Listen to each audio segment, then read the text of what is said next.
Hello everyone, my name is Johanna Medrano and I am going to do a quick little review of my capstone. This semester, or for the past 2 years, I have been studying and looking into fast fashion as a global commodity chain. And so I focused on a couple of things, and so I'm just going to go through some of the sections in my piece. I also want to give a shout out to Monterima Chakraborty, Dr. Asikis, Sean John Andrews. Everybody has been so amazing, and I've been really lucky to be in this program.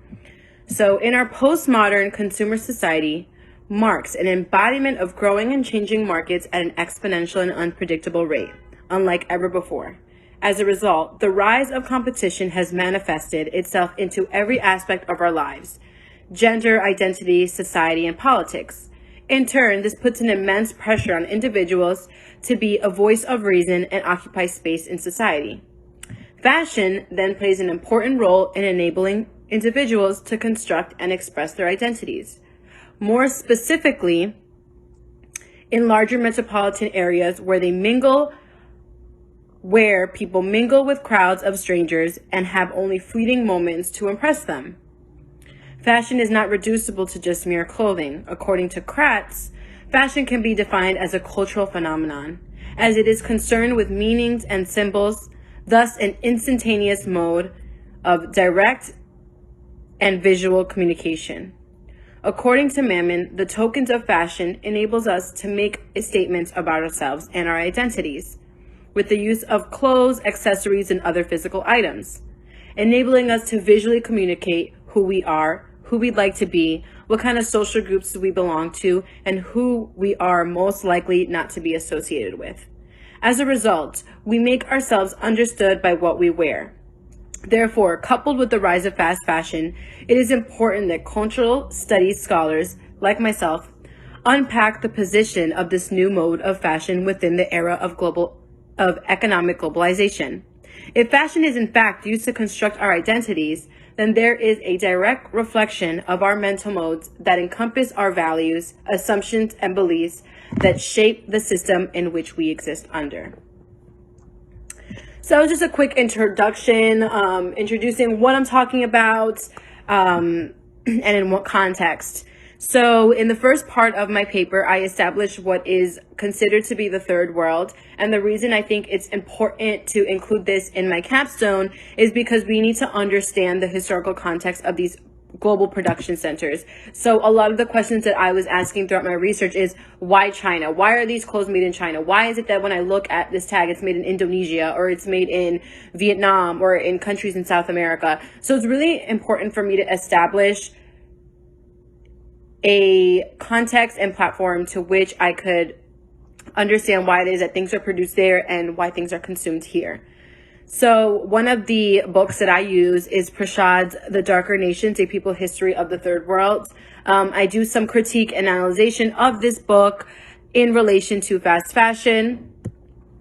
I talk about how the third world, emerging from colonialism, was having a lot of trouble with stability, political corruption, and overall widespread poverty. And so I talk about this movement that was emerging from the third world post-colonially, trying to reestablish their identity outside of colonialism and the colonial powers that had foothold in these respective countries. So Prashad does not simply regard the third world as a mere place, but rather a political project that hopes to redefine and historicize the term these imperialist ideologies.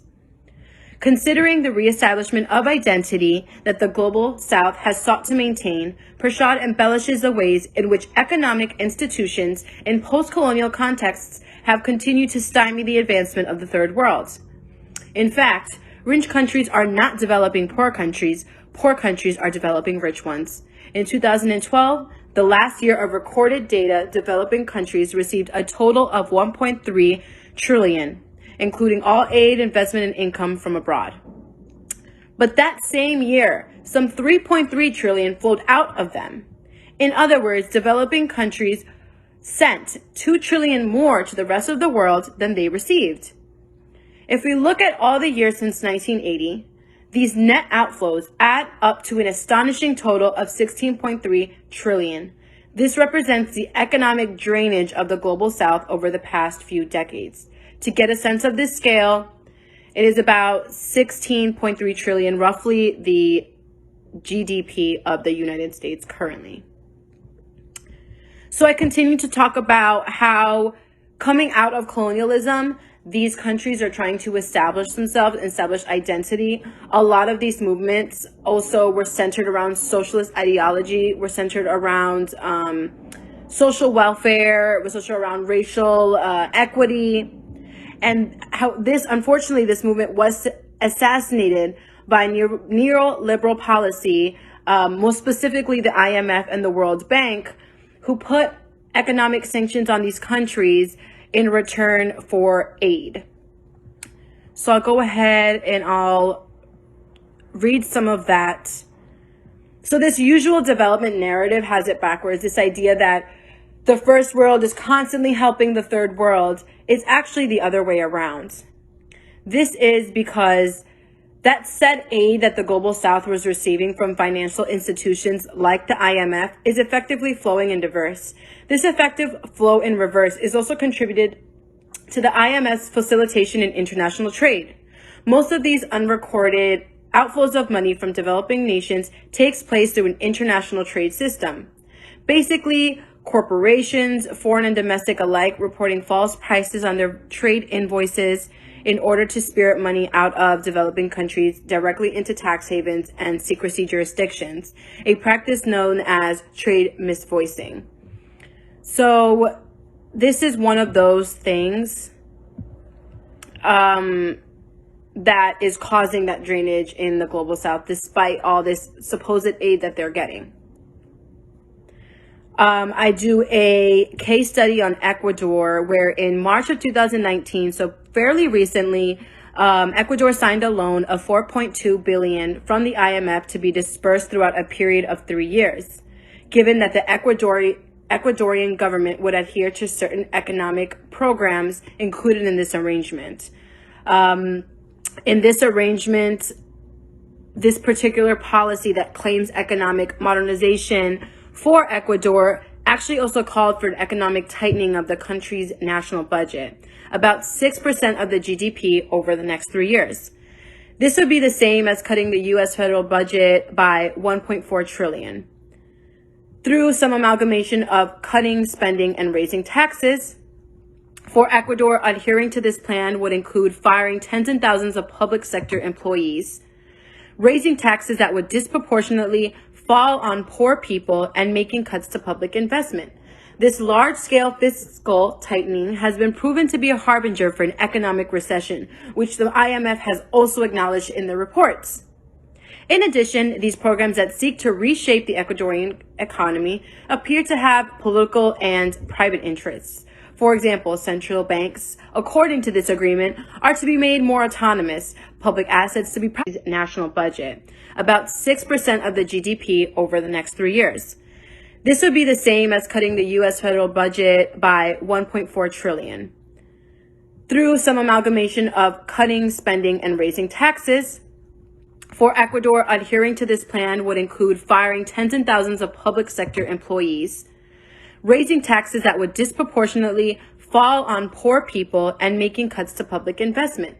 This large-scale fiscal tightening has been proven to be a harbinger for an economic recession, which the IMF has also acknowledged in their reports. In addition, these programs that seek to reshape the Ecuadorian economy appear to have political and private interests. For example, central banks, according to this agreement, are to be made more autonomous, public assets to be privatized, and changes in labor laws that would allow for more control over the labor force sector by employers. Considering these policies, we can predict the foothold now gained by the Trump administration in Ecuador, not only through the 4.2 billion IMF loan, but also through the 6 billion related to Washington-based multilateral institutions such as the World Bank and Inter-American Development Bank.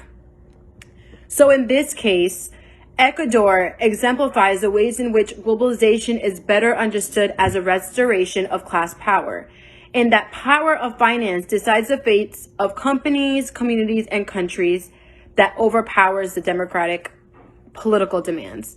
In addition, the power of finance and capital to develop the knowledge that is determined for public policy. Therefore, the only way that finance can work as an all-encompassing measure of value is with the total commodification of everything. In this way, the IMF and the World Bank become new methods of control that supersede the now antiquated imperial and colonial methodologies once implemented in order to subjugate the people of that respective countries. Even though these neoliberal policies exist as separate financial institutions, the World Bank and the IMF are not mutually exclusive. And I go on to just pretty much embellish more of the third world and its relationship with the first world in a post-colonial context, and the ways in which we still imperialize these countries through these economic institutions such as IMF. I also go in my concepts and cultural categories section. I go in and I talk about ideology in consumer habits.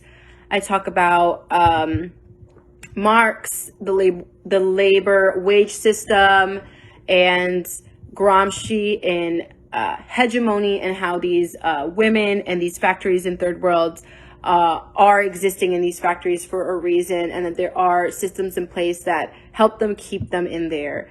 And so, yes, I talk about the self and the subject, which is in relation to Marx's commodity fetish, in that we have more of a relationship with the clothing that we buy online and that comes to us so quickly with the actual people who produce these clothing for us.